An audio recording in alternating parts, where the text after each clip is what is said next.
We just have such an incredible lineup of women who are going to be coming up here on stage next. I know we have a couple tables of high school students over there.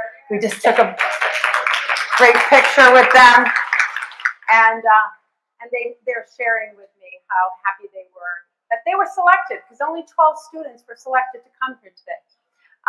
But anyway, so I hope lunch was good. Was it good? Decent, right? Okay, great. So for the next part of the program, the first thing that I wanted to say is that I mentioned this earlier, but I know that new people are now in the room. Tiffany, is Tiffany here? Tiffany Donaldson from the Connecticut Health Foundation. She was going to join us because the Connecticut Health Foundation gave us our very first grant.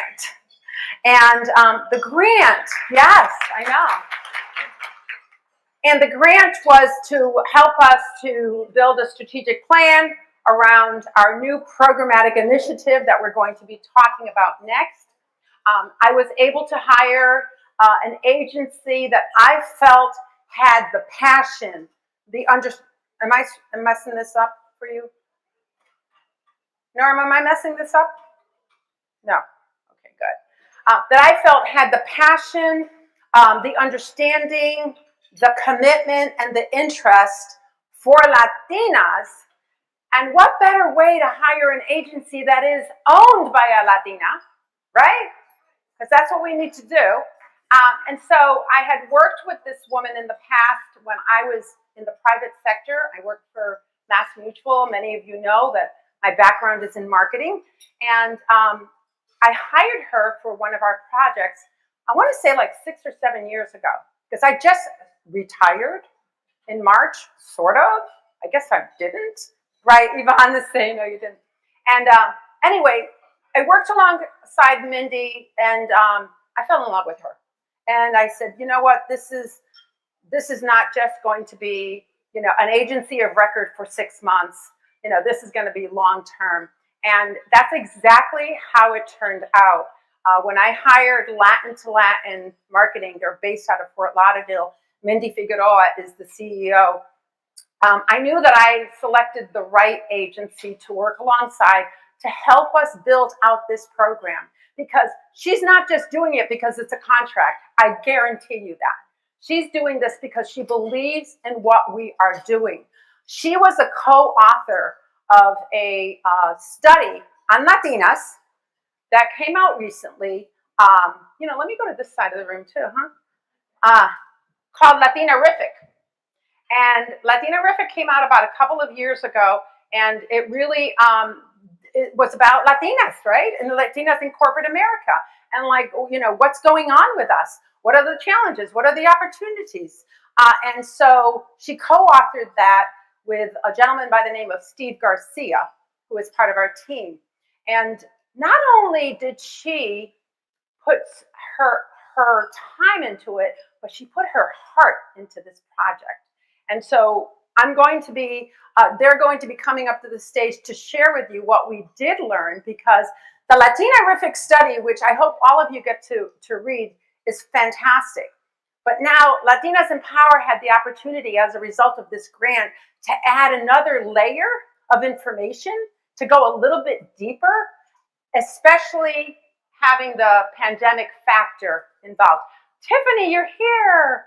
You're here. So I was just saying the Connecticut Health Foundation provided us with this grant to do this work. Can you just stand one moment, Tiffany?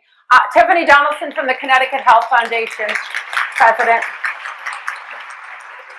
It is because of the Connecticut Health Foundation believing in us and investing in us that we are able to share with you the findings and the results of what we're going to do about it this afternoon. So that's super exciting. Okay, I want to make sure that I go through one more. Can you switch me back to the slides? I just want to go over one more thing real quickly. So this is the social media slide. I know I've mentioned it several times, but I can't tell you how important it is. I mean, we need your support to be able to keep growing. Many of our investors and sponsors look at our social media followers, what we're engaged in. what we are doing. And so it's really important that you be a part of this to help us continue to grow. And that's why I keep throwing this slide back up there. So with that, we are going to introduce our next two speakers. I mentioned Adriana Sanchez Dominici earlier to you because I keep saying this. She's 22 years old. She's been following us and engaged with us for the last 2 years. She took it upon herself to say, Marilyn, how do I get involved? What do I do? She works for MassMutual in the data science area, and she was the one that took all of our data from the focus groups that we just finished and aggregated it into the form of themes that you're going to be hearing today. And she put hours of work into it because guess what? This is how it works. When I was very young, 18 years old, I remember volunteering for things like this and making sure that I was doing things in the community. That goes on your resume. That's a skill set. And that is really how I ended up cutting my teeth on learning how to do all of this work. So make sure that you are, raising your hand, estoy presente, and get involved in some of these activities. So with that, I'd like to introduce and bring up to the stage Mindy Figueroa, founder and CEO of the Latin to Latin Marketing, and Adriana Sanchez Dominici. Please give them a hand. Oh, sorry, can you wait? No, come on up. I forgot something. I'm sorry, this is wrong. But you all can stay here. Okay, and take your seats. Because the slides are out of order, Teresa. It's not my fault. Okay. Our sponsor slide should have been up here, and I wanted to introduce one of our presenting sponsors who's going to come up here and share a few words with her. And that was supposed to happen before I did this part, so it's live. What can I say? But I would like to introduce Teresa Hopkins-Staton, sorry about that, Eversource Energy Foundation and Vice President of Corporate Citizenship and Equity. Eversource has been a sponsor from almost the beginning of when we started. So let's give her a wonderful round hand. Buenas tardes. To those of you here in the room and those joining us virtually, we feel your energy and your spirit. Eversource is again very proud to be the presenting sponsor for the Latinas and Power Symposium. We've done this for more than 15 years. And Marilyn, I just want to say thank you to you and your team for keeping us together despite the challenging times we find ourselves living in. So thank you, and let's give Marilyn a round of applause. One of my favorite things about this symposium is the commitment to empowering women. And regardless of what end of the career spectrum you may be in, all women are welcome. And today, it was so refreshing to hear that we have some future leaders, our high school students here. Will you please all stand again and be recognized? All of our future leaders, all of our high school students, stand up. Stand up.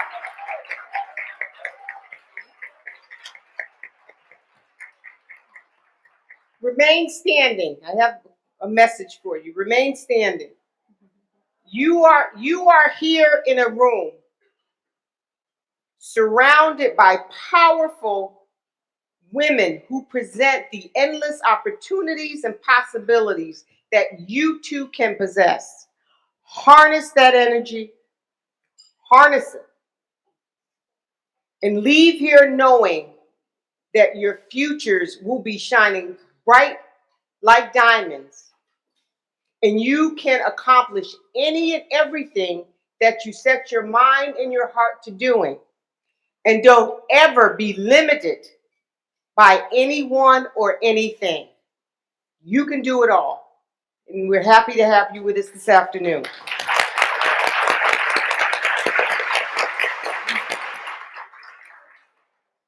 At Eversource, we recognize and understand historical inequities and ongoing disparities in our society, and that we have a responsibility to respect and celebrate the differences of everyone.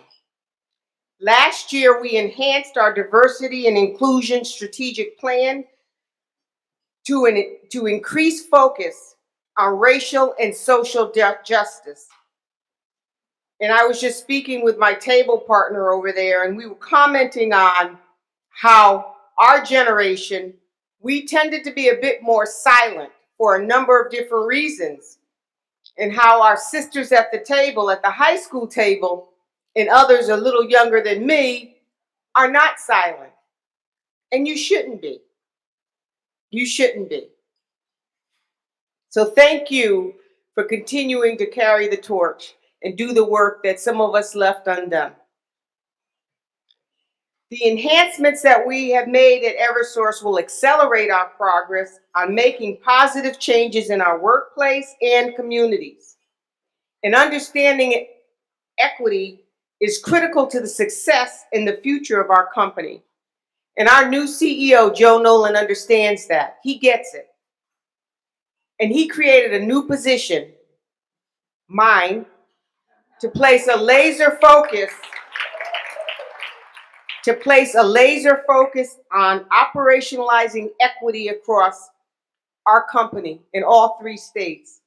Eversource is committed to being a leader in racial and in the social justice movement. Today's theme is empowering future leaders and advocates. And what you will see next is how Latinas and Power is stepping up to meet the charge. Again, thank you, and enjoy the rest of your afternoon.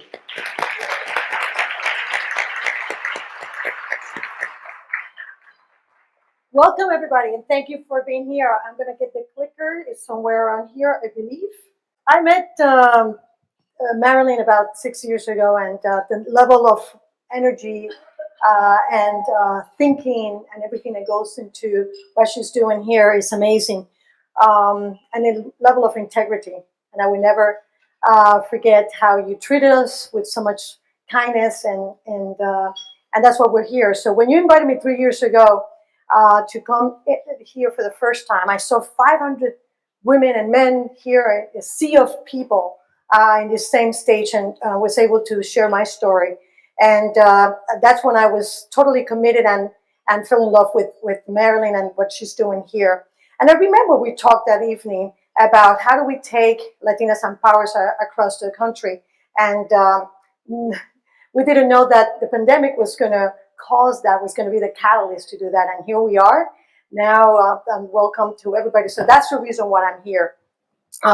You mentioned, Marilyn, that I had the opportunity and the honor to be invited to be a co-spot. Can you hear me? To be a co-author of the report that the new executive group in Chicago commissioned Latinarific to talk about and to meet what the C-Latinas or Latinas in corporate America were going into the mindset. At that point, there wasn't a lot of, or still not a lot of research out there about Latinas overall in the corporate world, in other areas. And what we learned in that, which I think it will serve as a comparison to what we're going to be discussing about what Latinas and Power have done now, is that what the highlight was of that report was the fact that Latinas were leaving in massive levels the corporate world because they didn't feel that they fit in. Some of the things that they told us was, for instance, about the care for the community. But the community is not on the outside, but the community internally within their environment of work. Second part of that they also told us was about their Latinaness. Today we have seen Marilyn dancing.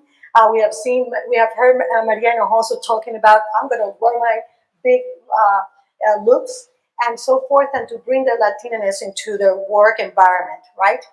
They also talk about the lack of emotional intelligence by their co-workers or other superiors in the workforce. They also talk about, and this was very hard to hear from the person when she was sharing with me about how she felt, almost crying, saying, I was told that I didn't have the right pedigree because she didn't come from the right side of the tracks, or that she didn't come from an Ivy League school, or she didn't have the network that they needed for the position. And that created a mental block that she felt that she didn't deserve to have a promotion or to have that imposter syndrome that we will talk about. What they told us too was that they, in order to cope with making their corporate experience much pleasant, if you will, was that they learned how to code switch. The code switching was that they will develop this persona for work, and then they will leave their other persona at home, or that part of the Latinaness, right? And then the other element was that they also was very keen and interested in what they call the financial fitness. Very different from their generation, their parents' generation, was to put food on the table. Now they saw an opportunity where they could build a wealth for them, financial wealth, but at the same time leave a legacy, and then for the next generation, their parents, their kids and family and so forth. What we have also heard in terms of this report and the comparison to Latinas and Power 2021 report, we have titled it, and actually I need to give credit to my partner over here in a minute, we have partnered it as the Paradoxical Post-Pandemic World Pathway to Excellence in Career, Business and Personal Development. Let me get my next slide. What this does is essentially, by the way, this is a team, and in a minute, Adriana will represent herself. And what it does is that basically what we learned in terms of the background was that the majority of the people of color was, especially Latinas, were ravaged by the pandemic. Latinas and Power conducted the Listen to Learn tour, which consisted of virtual sessions across the country. We interviewed some C-level and business level, executive level ladies. We also interview entry-level and mid-level Latinas.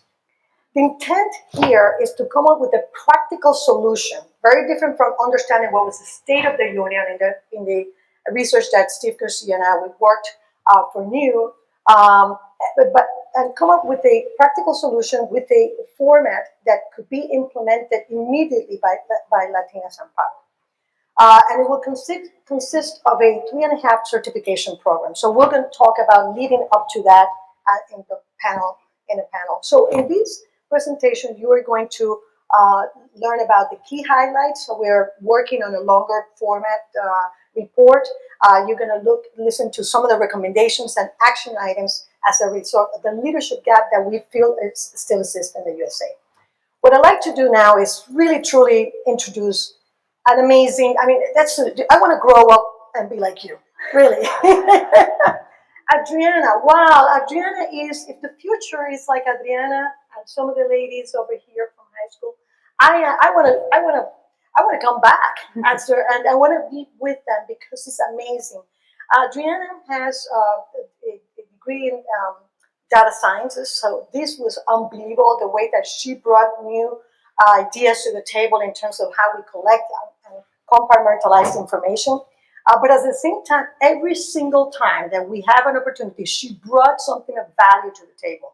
And she was telling me last night when we were practicing and talking about what we were going to present and discuss, that she never felt, and let you say that, but in a way, I wanted to know that it struck me what you said, that you thought that you were just going to take notes and you were going to be like, pushing paper or something like that, right? And all of a sudden, you are in the center of the stage here with me, and you're presenting key insights from amazing women that we met across the country. So Adriana, go ahead. It's your turn now. Thank you, Mindy. Thank you. I really, really appreciate it. And like Mindy was saying, I was not anticipating when I started to partner with Marilyn, Mindy, and Steve on this research that I was going to be up here talking to you all. And I probably will come out and sound like I'm very confident. I'm very nervous. I'm shaking on the inside and super nervous. My best friend is sitting here in the audience, Ashanti, and I'm going to stare at her the entire time so that I feel comfortable. But as Mindy was saying, thank you. I appreciate it. Thank you. As Mindy was saying, my name is Adriana Sanchez Dominici, and I'm here also representing Latinas and Power, but my home, Mass Mutual, my family is here. We're here. So I started full-time with Mass Mutual recently, and that's where I met Marilyn. Marilyn and I have an interesting interaction that we like to share with you all today. And Marilyn, this is the way that I describe it. We were having a conversation at a training that we were at, and there was a bunch of Latino women around me, and they're all sharing their stories. And I also was asked to kind of share my story and my background and, where I was from, why I was here, what I was doing at Mass Mutual. And Marilyn sort of looked at me after listening to me, share my story, and she was so intrigued, and she was interested in hearing more about me, and she thought that people would be interested in hearing my story as well. And I said, why? Why, Marilyn? Why do people why do people care what I have to say? I don't think so. I think you're crazy. But I don't, after all, and after being here with Latinas and Power, I don't think she's crazy at all. I think that there's a reason why she does what she does. And I think that this is the way I describe it. She saw something in me that I previously didn't even think twice about, right? As my parents raised me, I was focusing in on school. That's what I was doing. I was Mass Mutual interning. I was doing what I needed to do to set myself up to have a good future. Marilyn had a different vision for me. She said that I was, special, and that she wanted to kind of bring me onto this journey. So here I am in front of you all, here doing something I never imagined, myself doing, especially at this age. A lot of my friends back home, and Ashanti can probably attest to this, they're like, why are you always doing all this crazy stuff? And I was talking to Mindy last night. It's not about me, right? It's about the people that are going to come after me, these high school students here. I see myself, in them. I was also in their shoes at one point.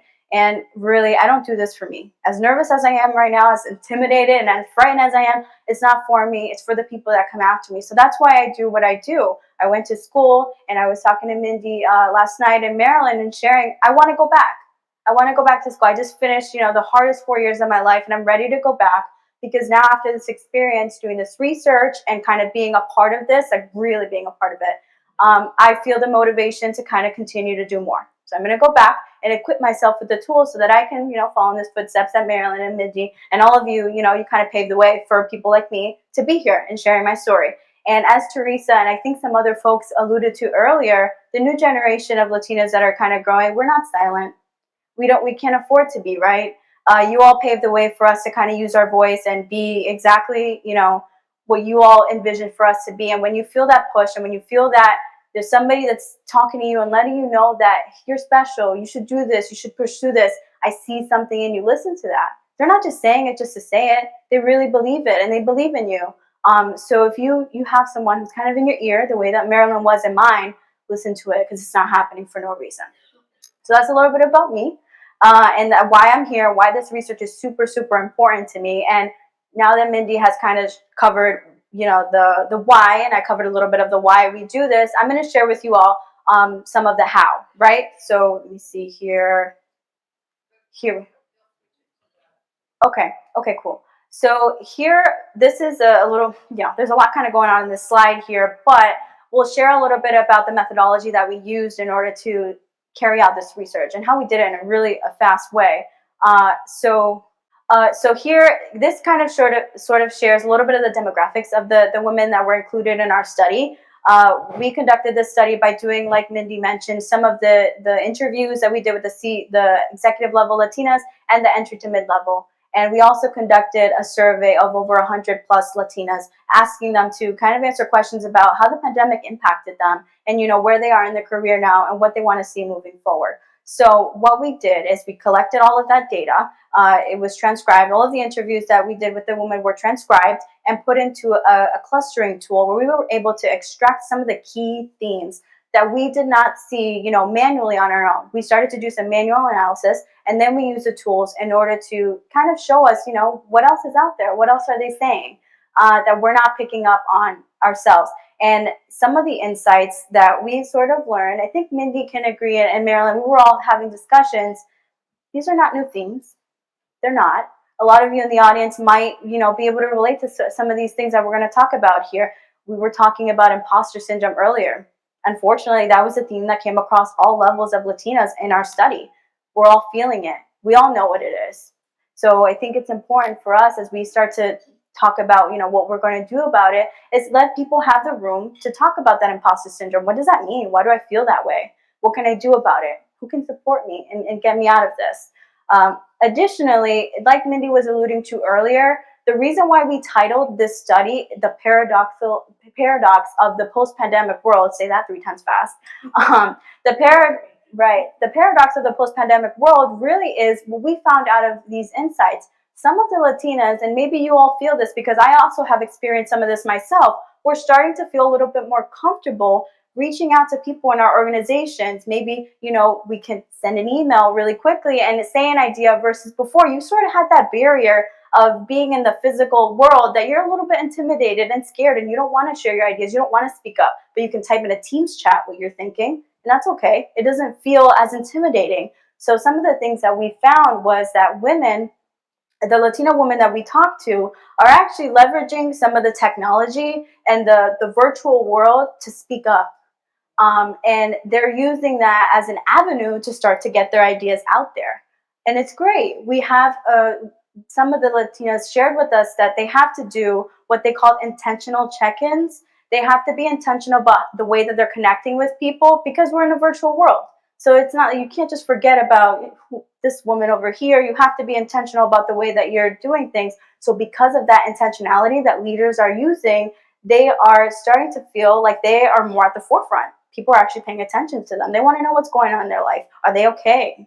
They want to check in on the other elements. And I will share, I think, a quote that was one of our women in the that we researched. She let us know that with this heightened sense of visibility comes responsibility. So we are now using our voice. We have more attention. And that comes responsibility, right? How many of you have raised your hand at work and say, I will do that. No, I know something about that. I think that I can help. And now it's your responsibility to take care of it because you said you know about it, or you said that that's something you care about, or you brought up a point that you thought was important. So that's sort of what's happening here. They're giving us a responsibility that we're asking for, and we need to capitalize on it. I want to add something else again about the virtual world became almost like the public plaza. It's like everybody's gathering in that virtual world, and it's like I'm going to meet people, I'm going to network, right. I'm going to raise my hand, I'm going to have coffee with someone virtually, etc. And I think it's part of the phenomenon that had happened among the Latinas, taking that as embracing technology and embracing it as a tool to get their voice out. So yeah, that was exactly. So that's what came out of this. The biggest thing that sort of came out of this is that although we were all at home feeling isolated and maybe we were a little bit disconnected, we're still using the virtual world to stay connected the same way that we do on social media. Now we're bringing that element into the corporate world, into our organizations where, let's have a little coffee chat or let's start a group chat on the side to remain connected. And at the same time, we're leveraging the fact that maybe we're not in front of our manager directly, but we can send them an email and let them know what we're thinking. And, it's just an email, right? It doesn't mean anything. You'll see in some of the quotes earlier that women are actually experiencing some of these things. And now we're going to try to figure out, how do we navigate this new confidence that we had in the virtual world? How do we bring that back into the real world? Because we got to get back out there at some point, right? I think we're here. So we're going to talk a little bit more about that. And then Mindy will start to share a little bit about how Latinas let us know that COVID has, how it has impacted them. So one of the things that we wanted to also make sure is that understanding or making sure that the report captures the authenticity of the sentiment that they express. So we pulled a few of the quotes that were very significant in different themes. One of them is how COVID-19 affected Latinas. We saw some of the headlines very negative about what COVID did in terms of our community, and that's still a very present situation. But we also heard, COVID shattered, or pandemic shattered my life, but also made me stronger. This particular quote talks about my experience with COVID was harsh because I am a single mom. When schools closed down in March, I couldn't go to work anymore. So I took the time to enroll back into college. I'm going for my bachelor's degree for organizational leadership. I remember she saying it very proudly. And it gave me time to actually enjoy these conferences and keep my learning abreast. And it gave me the time to spend with my son as well. Because now we're both home He's doing distance learning, I'm doing distance learning, and I was able to build a better bond with him as well. Next quote. Getting their voice heard. I know that Adriana had mentioned specific examples. These, in her own words, were about there is a sense of pressure and responsibility that comes along with having your voice heard. People need to hear what you have to say. And even if it's just an idea that maybe you're not sure if it's a good idea, put it out there, right? The worst thing they can do is say no. But if you never ask, you'll never know. And so that has really helped me to encourage me, send those communications. And I think the virtual space also makes me a little bit easier to draft up an email. And sometimes I have to just hit send, right? So like Mindy was saying and how we were alluding to earlier, this sort of confidence is starting to come out in a lot of women. And maybe some of you haven't experienced it yet, but I'm sure that you will. Hopefully after today, you'll start to take away some of these things and kind of go back. This here, some of the women shared in their own words what was important to them in terms of self-identity and human connection. So we heard from one of the women. I am from Terryville, Connecticut. My mom and I were from New York, born and raised in the United States, but I feel very Puerto Rican, feel my Puerto Rican roots very to the core. This quote specifically sort of stuck to me. I was born in Puerto Rico, but we migrated here pretty early. I was just a year and a half, and I feel just as Puerto Rican as the next person, right? I don't feel any different, and my family has, thankfully, we have stayed connected to our roots. We go and visit the island pretty often, and I think this is an important one because, like Marilyn was alluding to earlier, we have to bring our whole selves to wherever we go. And, that might mean the code switching. I get stuck with the code switching. I don't know how to code switch that well. I'm just me. But this one is, you don't lose that part of yourself no matter, doesn't matter where you go. You're still Puerto Rican. You're still Latina. It doesn't matter what you do, what you success, what you don't, you fail. It doesn't matter. You're still Latina and you're still going to feel that. And you should be proud. You shouldn't feel like somebody's trying to take away your Latina-ness just because either you've attained a certain level of success or you're with the big boys or whatever. That doesn't mean anything. The second one here is it talks about human connection. It's definitely harder to relate to people virtually and to build those relationships, and everything is a lot more process-oriented and formalized because if you don't pass him by in the office and I don't ask you this question, I don't have the opportunity to talk to you. So I have to make sure I put a lot of intentional check-ins. Again, this is that intentionality that organizations are starting to use in order to make sure that people are feeling connected. And we need to capitalize on the fact that people are asking us, really, how do we feel? So be honest. The next time somebody asks you, how do you feel at work? Do you feel comfortable in this position? Do you feel like your voice is being heard? Be honest. They want to be intentional. They want to hear what you have to say, so say it. Mindy? About leadership. It's very important because this is going to sort of the bridge into what we're going to do with the Lily, the Leadership in Latina Institute that Marilyn is preparing for all of us.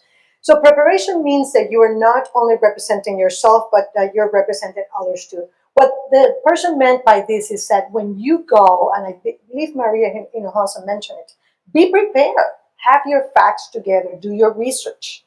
Go in there and feel confident that what you have, the information you have, it can be relevant to the business decisions or it can be discussed in that particular meeting that you have been invited to have a place.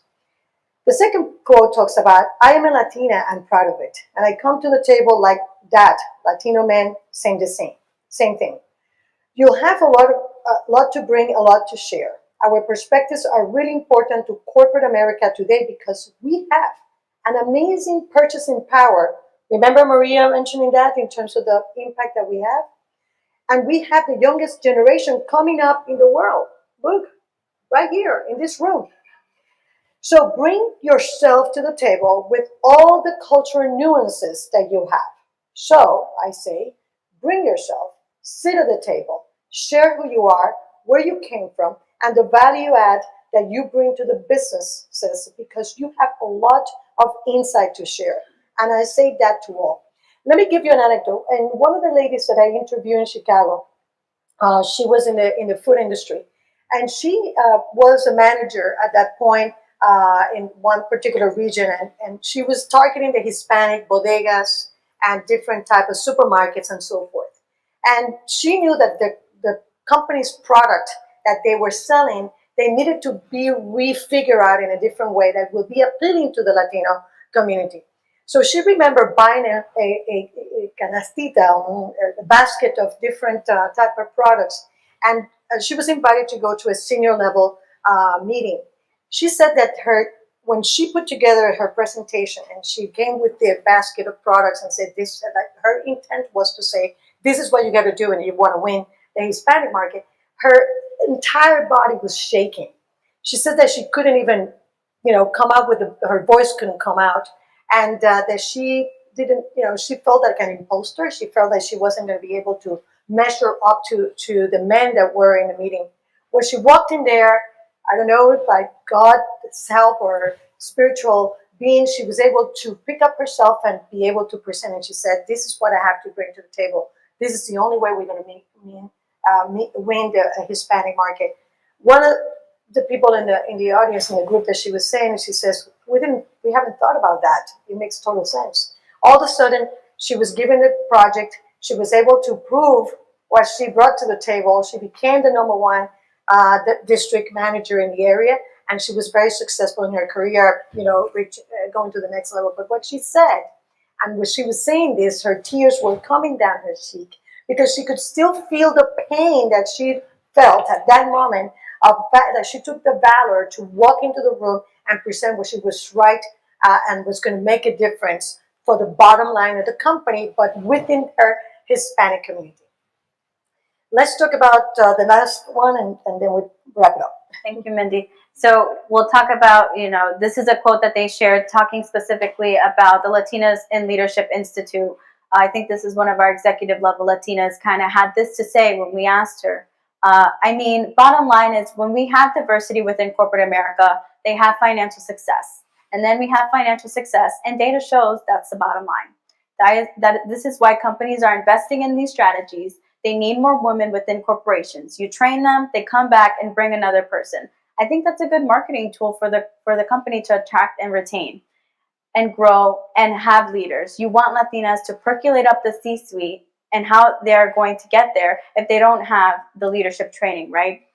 So that's where Lily comes in. And this is some of the curriculum that you all let us know that this is what you want to see. Practical office skills, Microsoft, your technical skills, your data analytics, your cybersecurity, your coding, your organizational skills, your leadership skills, public speaking. These are the things that you all told us that you want to see. Marketing, business, keeping up with the different trends. You all also want to see advocacy skills. How do we run a nonprofit? They let us know that public speaking was important for them. And last but certainly not least, personal growth. How do we take care of our mental health, maintain a work-life balance? How do we, invest in ourselves financially and keep a lot of entrepreneurial skills? We're at the forefront here. Women want to use their gift to kind of monetize what they're talented at. You all let us know that, and we're listening. And then the practical element of it is like how much time are they willing to give, in terms of getting their personal career development. Definitely a hybrid format, virtual and in person. This is a perfect example of what they told us they would like. Study groups, they want to have their interaction with others. Options for a self-paced courses. So very important that they want to do live sessions, but they also want to do separate things on their own. And they are willing to commit 4 to 6 hours a week. We thought it was very generous on their part, given everything that's going on. And the fact, we ask a lot of questions about the Zoom fatigue or teleconferencing fatigue, and while it is there, the issue is that they feel comfortable that they can save time in other areas. For instance, traveling, having to drive to a particular location in order to get some type of a training. So I think that that's an opportunity that we have to leverage something. And then the last part of it, it's the cultural approach. This is different than any other activities out there, other programs out there. I think that Latinas and Power brings something very special. Is first of all, we are you. We know, we can understand the voices of each of you because we're part of your community. We also want to provide programs that celebrate your gift, your Latinaness, who you are. And the fact that the emotional intelligence is so key and is what we bring natural as part of our DNA as Latinas is imperative that we consider that in terms of understanding our communities. Every single group, whether it was entry-level, mid-level, or C-level, all of them, they have a pathway to giving back to the community. They all want to engage. They all want to help the voices of the marginalized communities. And I even heard it today in some of the aha moments that we had during our networking session, that they want to figure out a way to give back. And they're looking for sponsors and mentors. We heard that as well in another report that I co-author for New. But most importantly is the sponsorship level. One thing is to have a mentor that you can bounce things up, but the other, you need someone to push you and to open the doors for you. I have to tell you though, the future is really, really bright. That was a common theme that came across everyone in all the groups. They all felt very optimistic. In fact, they said, we have gone through the worst that we can possibly imagine. What else? Bring it on. I'm ready. I'm ready for it. So that concludes the highlights of the report. And I wanted, again, what do you think about Adriana?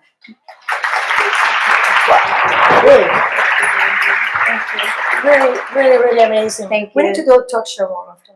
We can do that. Okay, Thank you. I really appreciate everybody listening into our insights today. Hopefully this was helpful, and I hope that everybody stays tuned for the Latinas in Leadership Institute that will become available to you all pretty soon. Absolutely. So with that, I think it's my turn to invite Adriana Watterson, another great fellow. Adriana is going to give us more of a larger macro view of what's going on among Latinos in the USA. So thank you. Welcome. Absolutely. Let's talk about how powerful we are, the size of the Latino market. As Maria Hinojosa, who I am such a fangirl of, I was dying earlier. So thank you, by the way, Marilyn, for bringing Maria here. That was a real special treat. For those of you who don't follow Maria Hinojosa or are not familiar with her Latinos USA podcast, it's really amazing. So you should be checking it out. But anyway, so absolutely, like she said, the Latino market is really the biggest population, second biggest population in the U.S., and we are on a growth trajectory. So just to give you a sense of that, in 2010, we were in the 2010 census, we were about 16% of the population. And today we make up almost 19% of the U.S. population. That's a 23% increase in 10 years, which is tremendous. In contrast, the white non-Hispanic population is declining. So exactly what Maria said, we really are driving the growth of this country. And as we drive the population growth, we're really driving pretty much everything else. So this is really tremendous. And out of those, 62 million Latinos that are here in the U.S., there are about 15 million of us who are career-aged Latina women in the 25 or so to 65 age bracket. And so we're all here and we are ready for prime time, right? We're ready to go out there and dominate in the business world, in our personal world, and drive, of course, cultural change and social and political change in this country. So tremendously important. And so right now there are about 12.9 million Latinas in the workforce. We make up about 16% of the overall female workforce, which is, pretty much on par sort of with our representation. So that's a good thing. But there are challenges. Okay. Nearly 1 out of 10 Latinas who are working 27 hours or more a week are living below the poverty line. And that's almost twice the rate of non-Hispanic white women. So that is not a good statistic. And we really need to do what Maria said and register ourselves to vote and start using our political power to make change, because the bottom line is that, did you all know that we still don't have an Equal Rights Amendment? Okay.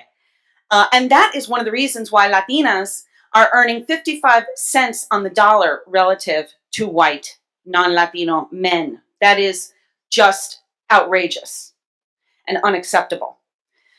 In the past, since 1988 to 2019, our earnings growth compared to white men was only 4%.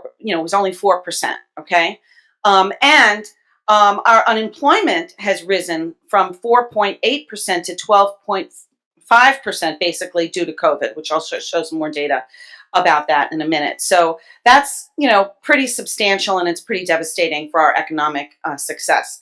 And the fact of the matter is that we're not going to be able to achieve equal pay if we keep things going the way they are until the year 2197. What even is that? Okay. So we need to make change now. Okay. It has to happen. And as I mentioned on the other slide, and we've talked about a couple of other times today, the pandemic has definitely, I'm sorry, this thing is like, there's like a ghost in the machine. Isn't that a song? Okay. From the 80s? Oh my God, I still remember things from high school? Okay. I just told my age. Okay. Anyway, and so yes, the pandemic has definitely, disproportionately impacted Latinas. And by the way, as we all know, of course, people of color in general, but we're talking about Latinas today. So these are the stats. Okay, we experienced a 23% drop in employment, as I mentioned, but that's compared to about 18% among Black women and 17% among women overall. Okay, so we really were disproportionately impacted in the pandemic. The good news is the other part of the bar is actually our unemployment now. So we have been bouncing back, and we're ready to go. Okay, and not only that, it wasn't just happening at the overall employment level, but specifically even within Latina-owned businesses. Latina-owned enterprises ended up disproportionately having to lay off people and fire people and stuff like that compared to white non-Hispanic businesses. And a lot of that is driven by the fact that, we are economically disempowered. And there's inequalities in terms of that. So our businesses didn't necessarily have, the money in the bank to be able to float. It was more difficult for people of color, including women of color and Latinas, to apply for like the PPE and all those kinds of things. I mean, there were just so many structural challenges to women being able to, and Latina women to be able to keep their businesses open and their and their employees employed. So this is stuff that's going to continue to happen. I mean, the pandemic obviously was a very dramatic crisis that has impacted, this country and the world really. But the fact of the matter is that we are vulnerable to all of those kinds of fluctuations ongoing, whatever the challenge may be, because of the structural inequalities that exist. And we really need to make change starting, like I was saying, in this very room, because, when we look at all levels of employment and we look all the way up to the C-suite of companies, guess what? Latinas only make up about 2%, by the way, also Black women, okay? So, and women in general are underrepresented, of course, in the C-suite and things like that. But Latina women and Black women in particular are underrepresented. This totally needs to change, because if we want corporate America to serve our needs better and to respond to, to the opportunities for Latinas, then we need to be able to be in positions of power in these corporations. So this is what we all need to strive for. But in order to get there, and we talked a lot about paying it forward and bringing up the next generation and all of these kinds of things, it's not just about thinking about what we can do for ourselves to empower ourselves and to educate ourselves and to grow, our own businesses or succeed in our careers. We also have to start working to fight and change the structural inequalities that exist. It starts at the beginning, from education. Okay, Latinas we have disproportionate access to everything from early child care programs for our little kids so that they can, succeed in elementary school, so that they can then go on to succeed in middle school, so that they can go on to succeed in high school, so they can go on to succeed in college and be like Adriana, who I love. And by the way, I'm sure everybody in this room wants to hire you. So if Mass Mutual doesn't work out, let us know. You got her first. I think we're gonna be like competing here. But there's so much, right? So our communities, our schools and our communities have, disproportionately large class sizes. We don't necessarily get the best teachers. I mean, I live in New Rochelle, New York. It's one of the most diverse small cities in the country. But the segregation is so obvious. The north end of New Rochelle is very, very white. The south end of New Rochelle is very, very diverse, people of color, Latinos, Black. And I can see the difference in the schools, in the elementary schools, in the middle school. And then when the kids all converge in New Rochelle High School, there's segregation in New Rochelle High School. Because, of course, all the kids that came from the north end are getting into the AP classes, and they're getting all the best teachers, and they're getting into all of these, extra programs and things like that. And then the kids that come in from the south end are experiencing a very different high school. So this is happening in all of our communities, and we really need to speak up and drive change all the way down at the beginning, at the educational level. And then, of course, as adults, there are other disparities that we need to fight against, right? Financial disparities in particular, right? So things like, we tend to be overly victims of predatory lending practices. We are less likely to have financial literacy that we need to be able to learn how to invest. I mean, I didn't know anything about the stock market until I was basically 40, we have less access to credit. We tend to live in high-cost markets. Because of all of these factors, we tend to have lower credit scores, which means that everything costs us more money. If we do scrape the money together to buy a house, we're probably paying a higher interest than our white neighbors next door, and so on and so forth. And then when we want to send our kids to college, we have to strap, if we can get there, we have to strap them with student loan debt. So all of these things put us all at a disadvantage. And again, these are all political issues. They're issues that are being talked about right now at the federal level. The Biden administration, all this infrastructure stuff that Biden is talking about and the Biden administration is talking about is designed to address some of these inequities. So, we need to make sure that happens for all of us and for the future generations of our families and Latinas overall. And there's another thing that happens. So we talked about the inequities at school level and then, at the lending level when we're adults, but also at the professional level. Think about what the old boys network really looks like, right, in corporate America.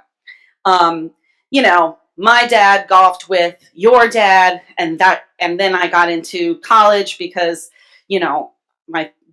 I had connections there, and then I get out of college, and guess what? There's a cushy job waiting for me because my dad's golf buddy is going to give me that job, and then that guy is going to put his arm around my shoulder and make sure that I meet and greet with all of their friends and get invited to the dinners and all of that. And generally speaking, people of color and women are generally left out of that kind of really informal networking, sponsorship, all of that kind of stuff. So then when we get to corporate America and we finally get in the door, we don't have access to that. But we can't let that stop us. That's why I'm here. Marilyn invited me here, and I graciously agreed because I absolutely agree. No one is opening those doors for us, and no one is building those networks for us unless we demand it and build them ourselves. And so that's what we're here to do today, right? And so I'm really, really so impressed with what you've been doing, Marilyn. I'm so glad that, through this invitation, I found out about your organization. I think it's fantastic.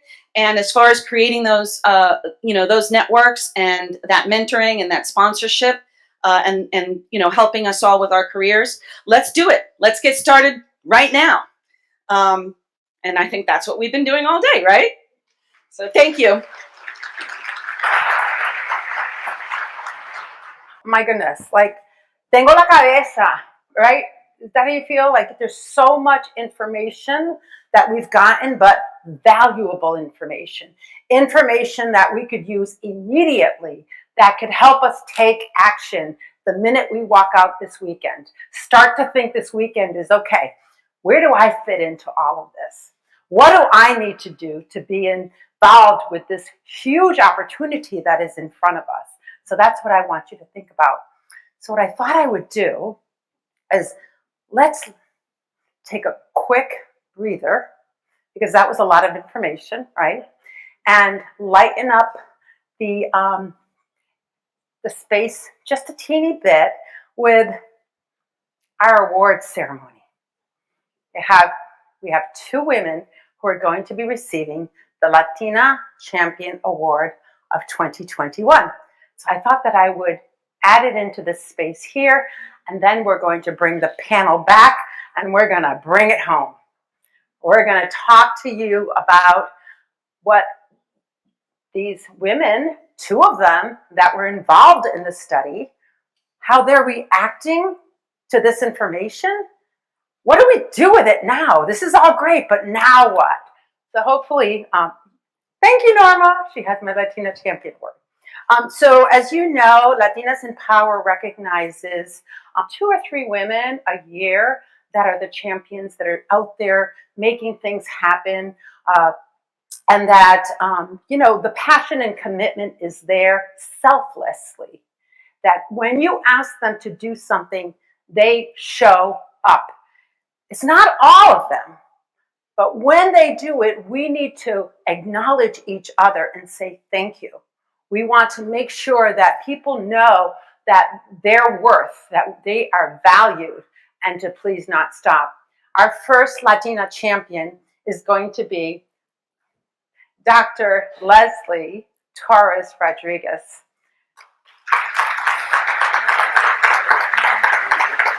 She is the superintendent of Hartford Public Schools, one of the largest urban district schools in Connecticut. She was born in Puerto Rico, or for Americanos, Puerto Rico.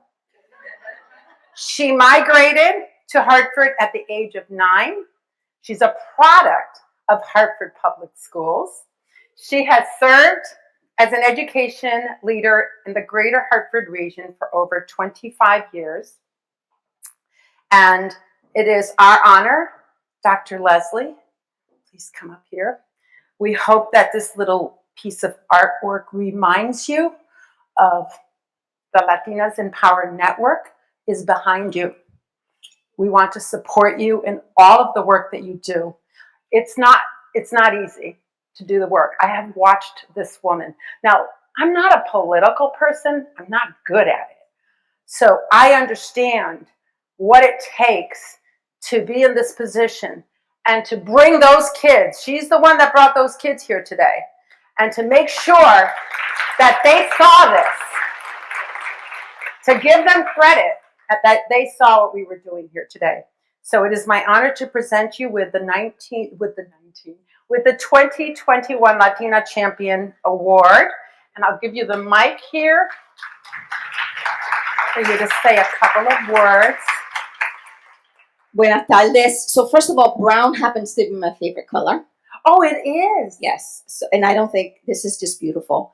Actually, the meaning behind it is tan especial.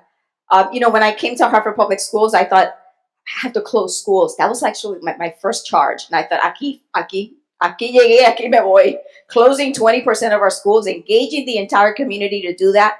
Fast forward almost 5 years, and I'm still here. And last year, I thought, that's the hardest I've ever worked. Trying to keep our students, our staff, and even our families safe. And here I am today saying, oh my goodness, what we have coming is the hardest work that we have to do. We heard that those data points, right? This is the hardest that I think we'll ever have to work to set the foundation for the next generation. And so this is so inspirational to me. Mm-hmm. Dios mío, gracias. And I hope that all of us, right, continue to create conditions and remove the barriers. Remove the barriers for our students and families so that they can all continue to prosper. Gracias un millón. Let's get a nice picture over here. Norma, if you can get my slide ready, but don't show who it is. It's a surprise. I'm going to bring the panel up now, but I'm going to do it a little bit differently. I'd like to bring the first person to come up. She is Chief of Staff to the CEO of State Street Bank in Boston. I need to tell you, some of you know what that means, right? To get to a C-suite for a Latina in this country is not an easy task. I was in corporate for many years, and the highest level I received was a director level. It was very hard to move up that rung. I was in line for a VP level, and then I left the organization. Now I'm the CEO of Latinas and Power. So I think I did okay. Right? But I'd like for Yvonne to come up, and she is going to be part of the panel. And the reason I would like for her to come up first is because when I've known Yvonne over the years, but we've just gotten to know each other more over the last few years. She was on one of our virtual symposiums, and then when I asked her to come here again, she always says yes. She led a huge national organization called Alpha for many years as the president. And she's one of the Latinas out here that we could count on that is speaking. Do you see that? How many people know Yvonne Garcia from before? Yeah. And that she's speaking on our behalf. And she's embracing us to make sure that we are coming along with her. So with that, Yvonne, would you please stand over here? We would like to recognize you. Latina Champion? Yes. Wow. Champion. This is a surprise. This is a surprise. She didn't know about this. With the Latina Champion Award. And I just want you to say that we really value everything that you're doing, the commitment, and how you step up every single time someone asks you to do something. So if you'd like to say a few words, and then you can grab a seat in one of the 3 seats, and I'll bring everybody else up. Perfect. Thank you. Thank you, Maylene, and thank you, Mindy. You know, the hard work is really what you do, is bringing all of us together. The stories that have been shared here today are so inspirational. What a treat for our high school students, right, to hear all the stories of hard work, of sacrifice, but ultimately of success. And that is what we need, is to continue to empower each other, to support each other, and to stick together. Our abuelitas taught us early on that there's no obstacle big enough that we can't persevere through. So I'll introduce myself a little bit later with the panel. Yes, absolutely. Thank you. Grab one of the little seats. I'm bringing the rest of the panel up. Could we have Marilyn Cruz slide up there, please? The next panelist also participated. So Yvonne participated as an executive level Latina in our study, and the next person did as well, and she is homegrown from New Britain originally. I've known her almost all of my life, and she is a newly elected board member for the Latinas and Power board as of yesterday. Marilyn Cruz Aponte is going to be on the panel today. As I said, she also participated. Marilyn, would you please come up and say a couple of words before you find a seat?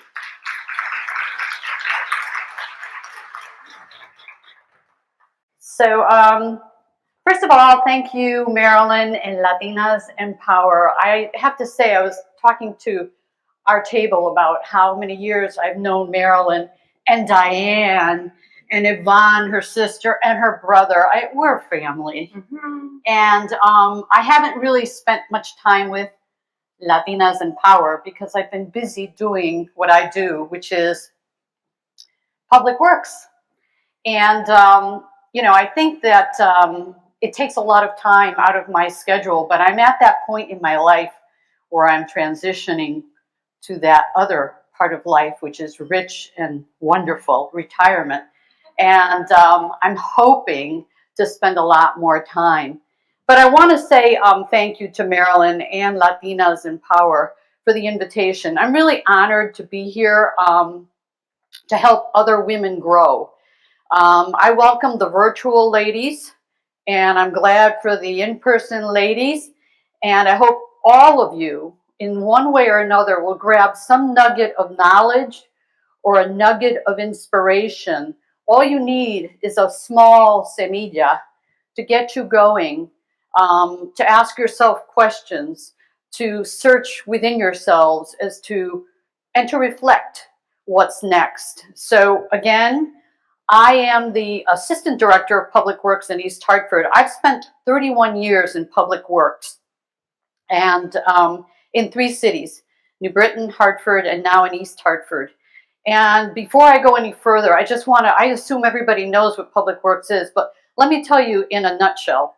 You know, if you see the plow coming down your road and you see the garbage, recycling, and trash picked up, and if the storm drains are being cleaned up so that there isn't water accumulating and flooding your neighborhood, and you take your kids to the park and you take them to the pool, that and more is public works. And so we do the basics, taking care of the infrastructure of communities, and oftentimes we're invisible. In my case, I'm not invisible because I manage people. I developed procedures because we were very much a chain of command organization and a paramilitary. People need to follow the rules for us to deal with snowstorms and winter events and all the other work that we do that's emergency in orientation. And so I look at myself, and I'm 5 feet tall. And for 30 years, I've worked with men who are 6'4" and 250 pounds. And as we all know, leaders are people who provide guidance and direction, but you're not going to be leading if you're not followed. So I say to you that I've had a very unconventional career. I'm an enigma, a Puerto Rican female in public works, where 98% of the people who work are men. I've been fortunate enough to be followed. I've had people who have felt cared about, who have respected my skill, my knowledge, and my leadership. And so I'm here to say that we are ready to go anywhere we want, whatever career, and I can attest to it by being a Director of Public Works. So thank you. And I wanted to bring these 2 women up first before I bring the rest of the panel, because you met the rest of them, and but you hadn't met them, and I wanted them to have a little bit of time with you to just tell you a little bit about themselves. I'd like to bring Mindy back up. I'd like to bring Adriana back up, and we are going to have our conversation in terms of what we learned, what we're going to do with it, and how you can get involved. So, okay, Mindy and I are going to hopefully this is like more of a living room chat. We're going to talk with each other about, so what do you think? What does that mean? I want to start with Marilyn, actually, because Marilyn was, one of the participants in the study, and I wanted to get your reaction when you, because they got a previous copy. You read the Latina-rific report that Mindy shared with us, and that was like our backdrop. And then you read the results of this report. What was your reaction to all of that information? Well, first of all, I think, as all of you know, data is power, and it is informative, and it helps us define where we're going. I want to just talk to you about a couple of situations, or a couple of the pieces of information I found interesting. First of all, this whole imposter syndrome thing, which, just gets me going, because we oftentimes talk about feeling like imposters. But I'll give you a little example of where we have external definitions of us as imposters. We have to be careful about that, because we internalize that message that somehow we're imposters. So let's remember that we can do it to ourselves, but there are folks who can do that to us. So we can have imposter allegations that meet microaggressions. That's what I say. So people can be racist and sexist and tell you don't know what you are or what you're doing. And I had a situation when I was in public works a number of years ago where I did all the marketing work and developed the recycling program and solid waste programs in a community. And I am a solid waste management expert. Believe it or not, I can talk trash to anybody. So I designed these programs. I designed the marketing information. The DEP, which is the State Organization for Environmental Protection, says, phenomenal. Let's go to that town and use all the materials she developed in English, in Spanish, and in Polish, because we're from New Britain. And there's a huge Polish population as well. I have a director who says, I am going to raise a question about whether she actually developed those materials. Ouch. That's the kind of stuff that is brutally painful. And we can talk about our own internal imposter syndrome, but there are those outside of us who want to define us as imposters. And we need to make sure we can deal with our own stuff as sisters, getting support. We can't allow that other stuff to happen. So remember, imposter allegations and microaggressions happen. We need to be careful to check them at the door. She has so many stories like this. Trust me, some of them have me rolling on the floor. I hope you share your test story today. Oh, sure. I mean, it's hysterical, but she has a lot of them. I do want to say also that Marilyn, so there's Marilyn with 2 N's. It's going to be a problem for us probably. So we're going to call it MCA from now on. MCA, Marilyn Cruz Aponte. Anyway, she is one of the highest ranking Latinas in the state of Connecticut. So she's very, very modest. Yes, absolutely, yeah. So there was something that came out of this report, and then I believe it was Adriana who coined the phrase for us, and if it's out there, fine, but I'm taking credit anyway. It's called that virtual confidence that developed as a result of the pandemic. And she talked about it a little bit. To me, it's a phenomenon. Virtual confidence meaning we became much more confident virtually, maybe because we were in our pajamas on the bottom, I don't know why, but there was something that happened for us where, you know, we were in the room and all of a sudden we're talking to the CEO. The CEO is in the meeting. I mean, like there was all of these dynamic things that were happening. So we started developing this virtual confidence through the Zoom calls. But the question is, how do we take that virtual confidence that we've developed and transfer into in-person confidence?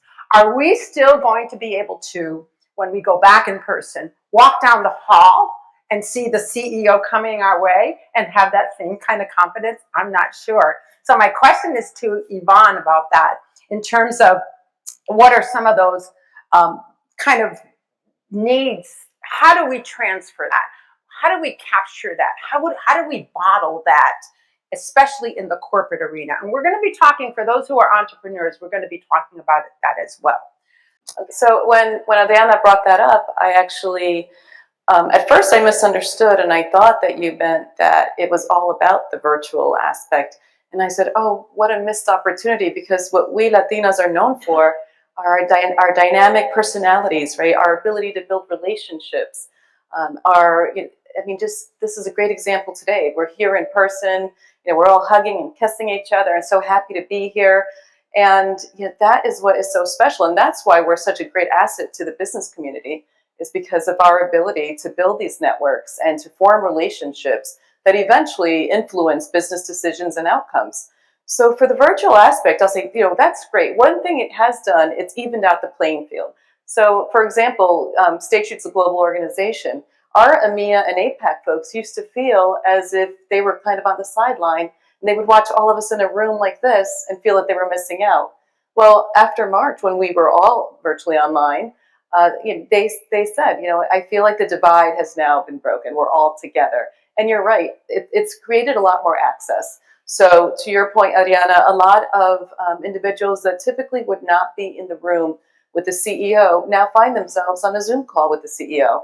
And it's really important to leverage those opportunities to make yourself known, right? Prepare for that meeting. Make sure that you anticipate questions that will be asked, what it is that you can add to the table, to the conversation, so that he or she, unfortunately, a lot of people say he for the CEOs because it's not a lot of she's, but we're going to change that. So that he will, or in my case, he will recognize you. He will remember, oh, I remember you when you bump into him in the hallway or in the cafeteria. I remember that was a great question that you asked. And then be very direct and say, may I have lunch with you? Or may I find time with you? I guarantee you there are very few CEOs that will say no.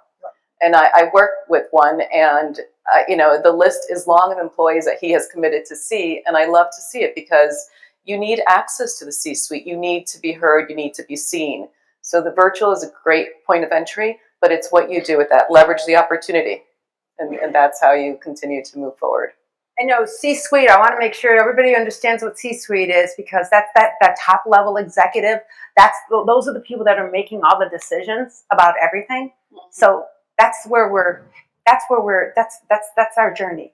That's where we need to be, because we need to have a seat at the table. And if there is no table, we make our own table, right? We've heard that before. I love that one. But that, Mindy. Because Mindy, because you and Adriana both are involved in doing this phenomenal research. Yeah, absolutely. And I actually wanted to ask Adriana, in terms of all the, what you see in terms of the data regarding Latinas in the next 10 years. Because I know you put a nice snapshot of what we are right now, and you talk about the ERA, and that's too long of for equality. But in terms of, what's going to happen in the next 10 years, and what are some of the strategies that some organizations need to take into account in order to tackle what's going to happen? Well, so I do consumer market research, but I also do corporate market research. I work with a lot of, corporations, mostly actually in the media and technology space. Up until we know that 2020 was an inflection point for a lot of reasons, but particularly in this area of, DE&I, right? Diversity, equity, and inclusion.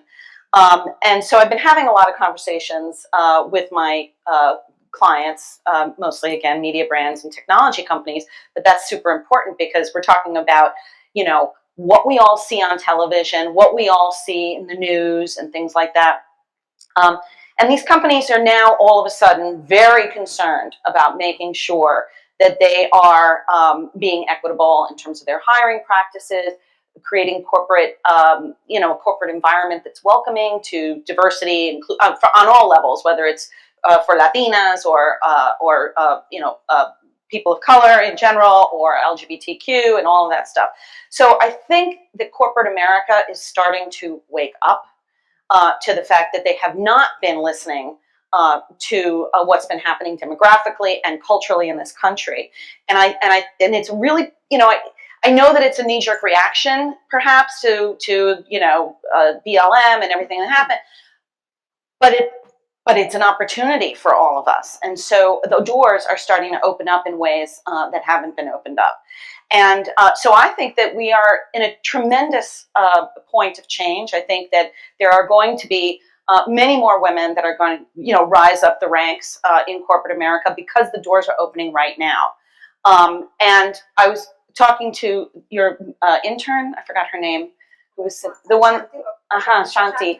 And she's applying for jobs and she's looking for jobs, and I was encouraging her, you have to leverage your Latina-ness in this. Brush up on your Spanish if you haven't been, practicing lately. I know young people, they might have gotten a little away from the language and stuff like that.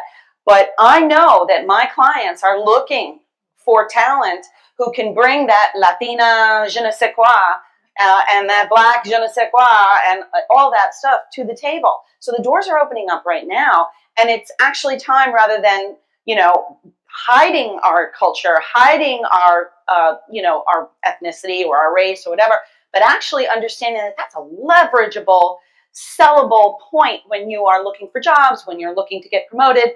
And so take those opportunities now, because what I do see moving forward are a lot more opportunities for women to rise up, Latina women to rise up the ranks. Thank you for that, and also for the comment about the corporate America is waking up. Some of us here have been in this field for the past 30 years, and it's sometimes we feel like we're starting all over again and re-educating people, etc. The next question I have is for Yvonne. When we were talking to some of the ladies in the various different groups, we mentioned a lot, or the word entrepreneurship came to life. But there's two types of entrepreneur mindset. One is the one that you keep within the corporate environment or advocacy group or a non-for-profit, and the other one is that you actually go off and do your own business, etc. I like to get your perspective from an internal entrepreneurial mindset within the corporate environment, and even that it can be applicable to all the other different elements. But there were specific nuggets of information that some of you would share with us as to what we need to know to have that entrepreneurial mindset inside the corporation. That's great. And Mindy, we actually talked about this during the interview. And Latinas, we're known. Our DNA has that entrepreneurial spirit in it. Whether you're in corporate or running your own business, we were born with that DNA. And what a missed opportunity if you don't leverage that in corporate America. The generations are coming up the ladder. The younger employees that we have, they have it. They have that spirit. They have that creativeness. Whatever it takes to get the job done. And it is celebrated and recognized, and they will climb up the ladder much quicker than others have because of that. So and now, for example, my daughter's in college and she's studying entrepreneurism as well, but there's a corporate class around it. So now even institutions are starting to pick up on it and teach it. So it's just, it's a great tool to have. And luckily, as Latinos, to your point too, bilingual, trilingual, whatever you have to speak another language in this country, and particularly Spanish. Another missed opportunity if you do not know another language, particularly in corporate America. And and I'll also digress to bringing your whole self to the table. You are doing your community a disservice, and you are doing the corporation that you work for a disservice if you do not bring your whole self to the table. Some people are going to like it, and some are not. And the ones that don't, they'll get over it, or they'll get at it, or just push them out of your way. But you have to bring your whole self to the table, because that is what diversity is about. And it's not just about diversity of ethnicity, Latina, Blacks. It's diversity of thought. It's about the different experiences that we have had from our childhood all the way through our adulthood that shape who we are as thinkers, right? It's the way that we solve problems. And that's really how you deliver better outcomes. Surround yourselves with people that have different points of view, that have had different life experiences, that have, that make them think a certain way. The last thing you want is groupthink, right? It's everyone who has the same upbringing and in a room trying to solve a problem. You're never going to, perhaps you'll solve it, but it probably won't be innovative. There'll probably be a different group that will probably do a better job because they have different people around the table. And that means, just to go a little bit further in practical, like learning how to read a financial statement, like learning about the bottom line of the company, right? Like finances, how to talk to the consumers and so forth. That sometimes people, when you're getting a job, sometimes it's like, okay, I'm just going to, I'm going to do what they asked me to do, but it's going beyond. Absolutely, yeah. And you can't, you have to realize that when you take on a new job, so when I took on this role as the chief of staff to the chairman and CEO, and I also run communications for the firm, I was up at night saying, how am I going to do this job? Because I knew he's a global, CEO. We control a big part of the assets of globally of this country, and I knew he has quite a bit of responsibilities, and I was going to be his right-hand person. But I never was fearful. I was actually really excited. And part of it is because I knew that I would surround myself by people that had, skill sets that perhaps I didn't have. The greatest gift you can give yourself is self-awareness. Know what you're good at and go ahead, celebrate it with your friends, whatever. Don't spend too much time on that. Spend time on what you're not good at. Yeah. That's where you start filling those gaps. Make sure that you invest the time and filling the gaps of where you're not good. Because even in the meantime, while you're preparing yourself, surround yourself by people that know what they're doing in areas that you don't, and never give up on an opportunity or decline an opportunity because you don't think you're good enough. And when you were talking also about the interviewing piece, I encourage the generations that are coming to the table, make sure, don't settle. Interview the organization just as hard as they're interviewing you. Absolutely. Make sure that you want to be there, because the hours that we work these days, if you are not leading with purpose, if you don't align your values with the organization's values and principles, it's going to be a really bad experience. Yeah, totally. So, I was just thinking about bringing your whole self to work. As you know, I'm very comfortable with that. And I was the first virtual platform that we did in June of 2022. I created a video of me. Matter of fact, Lenny Colon, Lenny Colon is doing all our videos today. Thank you so much. He came to my house to shoot me dancing salsa in my house so we can insert it into the virtual platform. And for the most part, I did get, good feedback, but there were a few, I think they were men, I could be wrong, that said, that was in poor taste. It's a pandemic. And those are the kind of comments when you hear that voice, you don't hear all the stuff, the good stuff, right? Because everybody's saying, hey, it's great, we love what you're doing. You hear the one that is that little thorn in the side that you hold on to that one then. And I have learned to not do that. And that takes practice, that takes time. But we heard some of that through our interviews as well. And what I would like to know is, okay, we've got all this information. You've done a ton of research. We've all heard research in the past. There's not a lot of research on Latinas. So what we're doing, I'm hoping we're going to have a press release tomorrow. We're going to let people know what we did. And, because that's an additional layer. So I want to hear from the three of you, maybe starting with Marilyn, is what was that aha? What was that thing that you went, that's a different piece of information? That's how we're going to be able to use that insight that we obtain from here. Because I'll tell you, my goal and the board of directors that I now have, our goal is to do something about it. We're not going to just do the research and put it on the shelf so that it can collect dust like many people do, right? We are going to do something about it and take that next step by creating that, that educational platform for women. We're going to have an advocacy track. We're going to have a leadership track. And of course, on our advocacy track, we're going to focus on 3 categories. That's going to be health advocacy, education advocacy, and public policy, because we can just do so much. Of course, Tiffany, we're starting with health. Anyway, so my point is that, there were these aha moments and things like, what are we going to do with this? So what was different for you when you read this? What did you take away that you felt, okay, this is different and this is what we can do with it? So reading the report, first of all, I love the name, Lili. It sounds like every Puerto Rican nickname I ever heard. There's Lili and Titilela and mira, Lulu por allá. You never know anybody's real name. It's Tia Lili and Tia Lela. So I loved the name. I could relate to that instantly. The other thing I found interesting is, we all have to ask ourselves, do you want to lead? You got to ask yourself that question.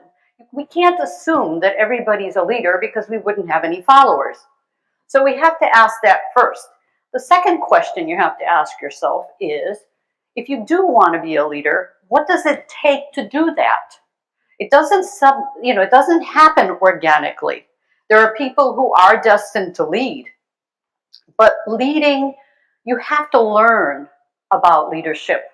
When I was 31, I'd had my daughter, and I was invited to a program called the American Leadership Forum. It was a national program that was funded by corporate America. And there I was, 31 years old, left my baby daughter at home to go climb mountains in Colorado and to read about leadership. I spent 52 weeks reading everything there was to learn about leadership, the style of leadership, leadership in various organizations, you know, philosophical issues, just plain ordinary concerns about practical matters.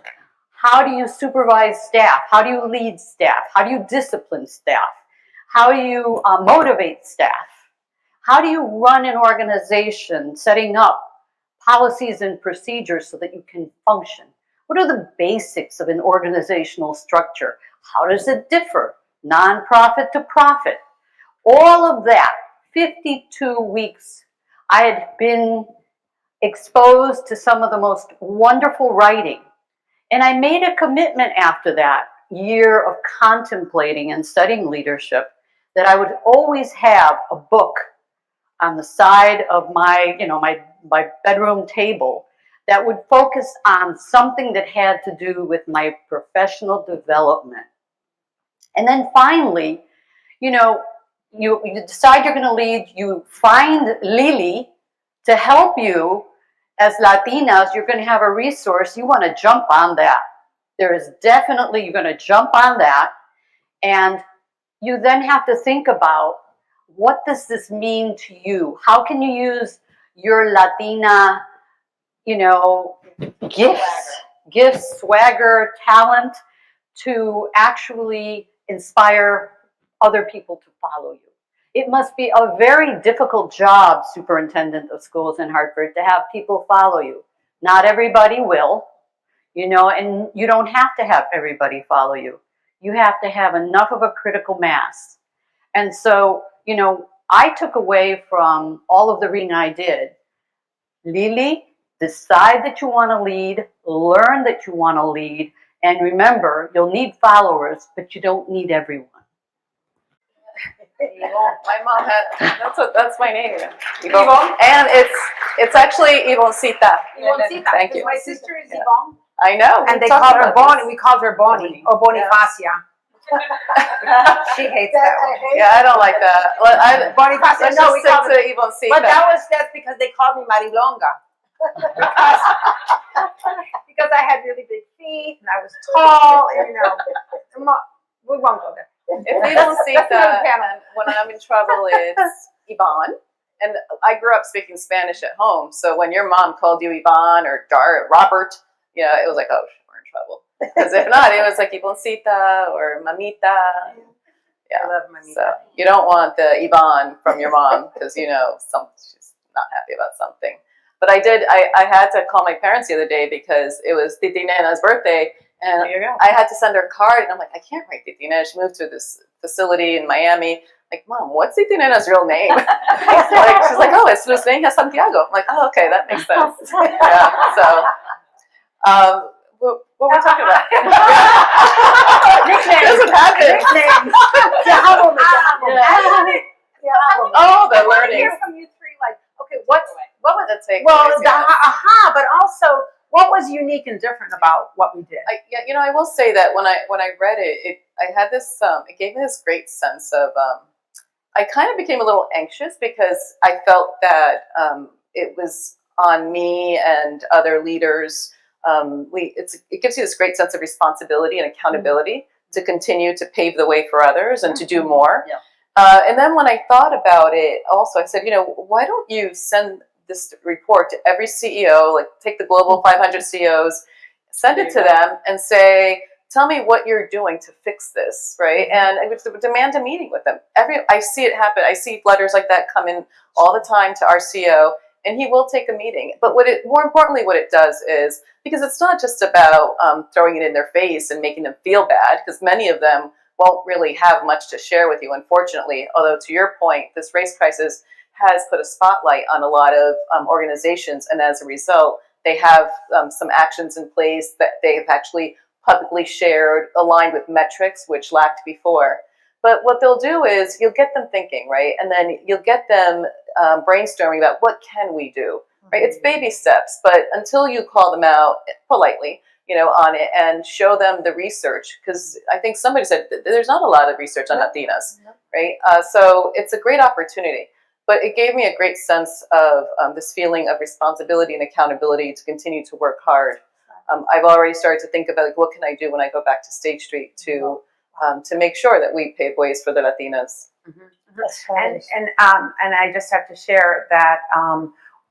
So there's 2 reports that we use to kind of frame all of what we're doing. The Latina-rific report that Mindy co-authored, we used as a base, kind of like a backdrop to say, hey, somebody's, there's some primary research out here that we could use as our secondary research, and then we're going to layer it up with our primary research. So we shared that study with her, and we'll be sharing our study with everyone else as well. But Marilyn took it upon herself on the Latina-rific study to send it to every single white male she knew.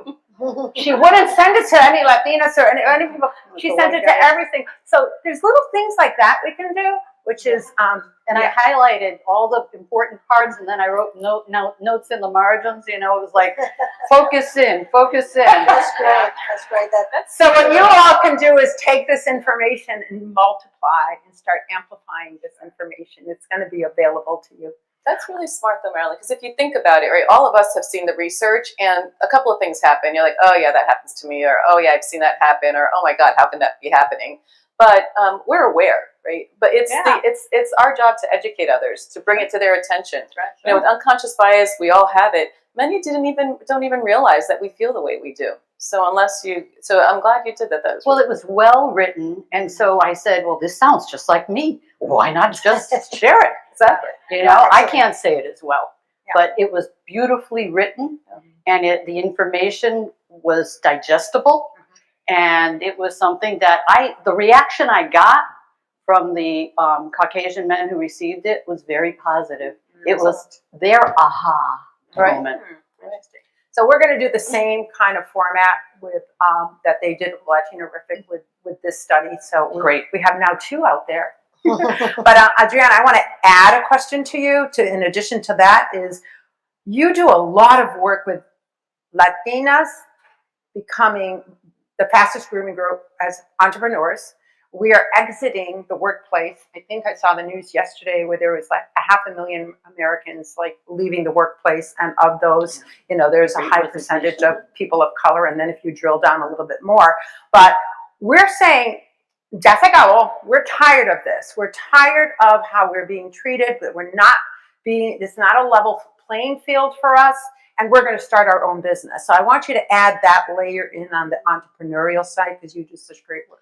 Well, it's interesting. I was actually just doing some focus groups last week with Latina small business owners. And again, realize this was for a client who is in the tech business, right? So they deliver internet. They're an internet company. And they wanted to know how they could specifically help, not just Latinas, but we were also doing Black-owned businesses. And so I was talking to these Latinas about the challenges that they face. And, the reality is that when they were talking about, the struggles that they have in their business, what really laddered up was, it's not struggles with their business as much as struggles with life, right? We have to juggle so much. And when you are an entrepreneur and you're your own business, I mean, you have to be, it was Maria Hinojosa was saying that she has, 16 jobs.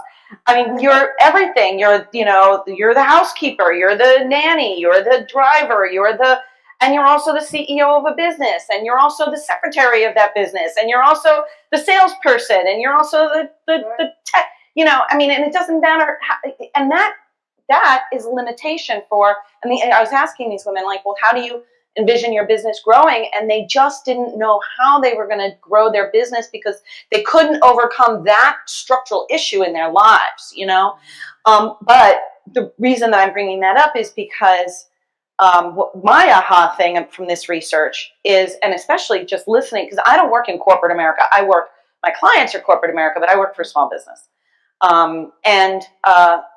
So my aha in reading the report and listening to these women who are in corporate America is how purposeful you need to be about your career.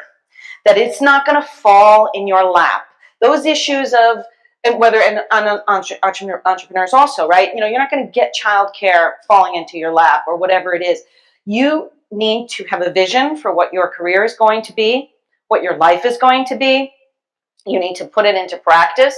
You need to line up the resources. I mean, I know it's hard, but that's what successful people do. They don't allow themselves and their careers to be victims of these kinds of problems. And that's why I think it's so wonderful what you're creating, because one of the very purposeful things is pursuing your education in your career, like you were saying. Focus on the things that you don't know. And you were talking about the 52 weeks of learning how to be a leader. It doesn't happen naturally. Marilyn did not become a top-ranking Latina in Connecticut by accident. To me, that's like the big takeaway is really how purposeful and how planned out, you need to be about your career. And yes, there are still structural issues, as I talked about in my presentation. Yes, doors are starting to open more, but there are structural issues, but you can't allow yourself to be a victim of those things. You need to plan around them and get beyond them, bust those doors open.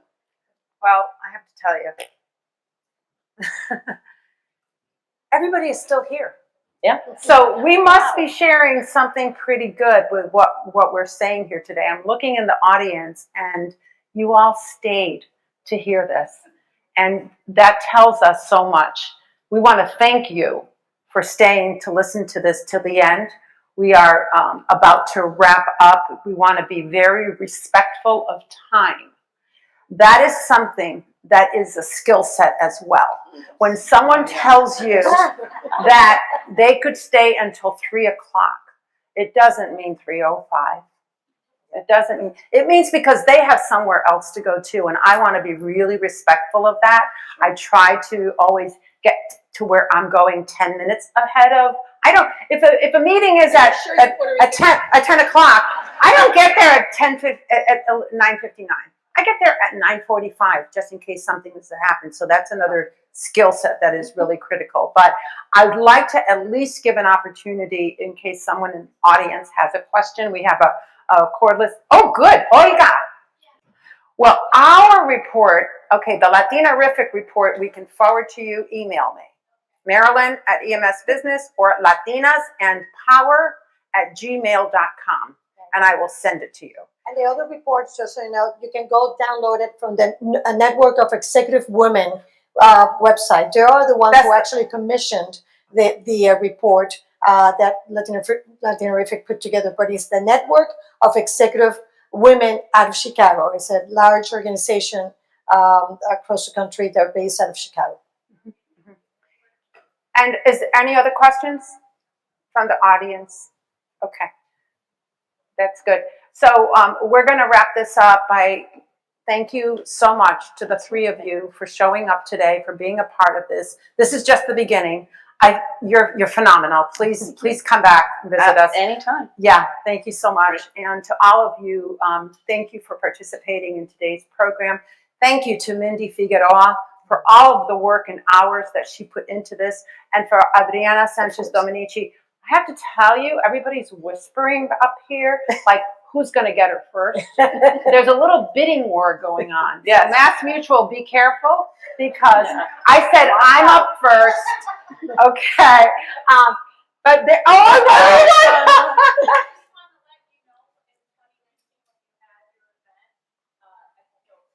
Wait, come. I want to hear this. Ven acá, nena. So I work for Travelers. She coached. And I just want to let you know that back in 2019, when you had the event at the Hilton, I think it was right The before Hilton. COVID. No, that was before that. Yeah. You had it was huge. There were probably like 200-300. 400. Okay. That was counting. Right around there. Numbers matter. I'm not a numbers person. I'm an HR. Okay. But anyway, you had, I don't know if you remember one of the girls that stood up in the crowd after you had your panel, Yeah, I Lauren remember that. Flecha Rosado. Yeah. And there were probably 4 other employers there. And as soon as she started talking, and talked about her background, her educational background, born and raised in Hartford like me. She ended up, I think there were about 4 of us, 4 recruiters who jumped over a couple of chairs. Do you remember that? I remember. Instead of, here's my business card. They were all recruiters. Yeah, I was like, I think I hit somebody's head because I kind of just like leaped over one of the chairs and I grabbed her. And I have to tell you, the ROI for us travelers is that I hired her. And she is now at a manager level in business analytics. Wow. Oh my God! Thank you for sharing that whole story. I'm sorry, Mass Mutual, but No. Yeah, but really, that is. Oh, Carmen. Oh, are you gonna bid for her? No. Carmen wasn't here earlier, but she is on our board of directors, and she's our treasurer, and also one of the biggest supporters of Latinas and Power since the beginning. Well, thank you, everyone. But you took her away from me, from the city treasurer's office. Therefore, I'm taking you to come with me. It's a good job too. Well, We won't tell Mass Mutual, right? I think that's really it speaks volumes about your organization that happened to that young woman, that you've given Adriana this platform. I mean, obviously, and perhaps maybe that's part of the way this can also grow, to give more exposure to these young folks, because they need, they, again, thinking about the fact that we don't necessarily have that old boys network.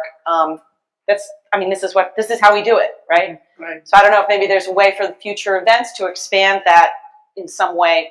Yeah, I want to add something which I think is what's happening here. We talk about the narrative, about us controlling the narrative. I think that the media, and I'm talking just Hispanic media, needs to know what's happening here. We need to, the headlines that we pulled for the report, it was all negative, right? Look what had happened here.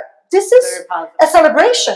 This is an amazing opportunity to celebrate who we are, to network, to find different jobs, to talk about what's happening. I think it's important that the media needs to see this. We need to control the narrative through the media and through the voices that we all bring together, and to say, this is a celebration of our culture, of who we are as Latinas, but also about leadership. Thank you. So I would like so what I'd like to do next is we want to get a group shot of all our speakers so that we can include it in our media promotions. Julianne will be taking some pictures. If you all would like, some of you would like pictures with some of the speakers, we have that. Our giveaways, the way that's going to work is that they, I think, Becca, have you all listed the numbers of people who won, or you haven't called them yet?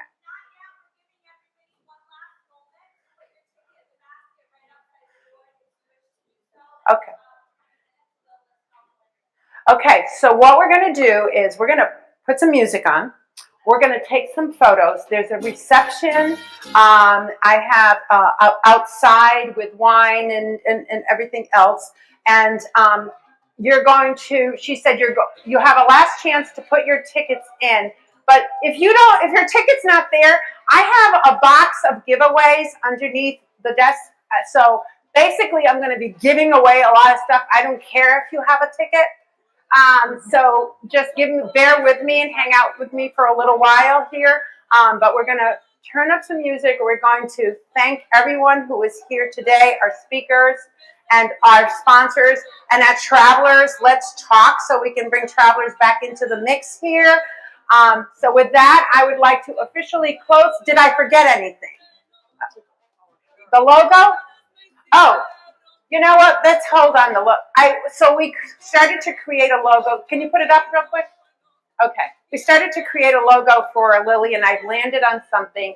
So we have Latinas and Power Corp is our overarching organization. Latinas and Power Symposium is where you are today. And our, drum roll, additional initiative is the Latinas in Leadership Institute. We have 2 L's with a powerful woman in the middle, and the woman has a little bun on the side. I don't know if you could see. She's got a little bun on the side. So that's the one we're working with. We're going to clean it up a little bit, work with it a little bit more, but we're serious about this. We plan on launching in September of 2022 with the right kind of support. So please follow us, Latinas and Power, our Instagram, our LinkedIn, all of our social media. We'll keep everybody posted. And thank you, everyone, for being here. Música.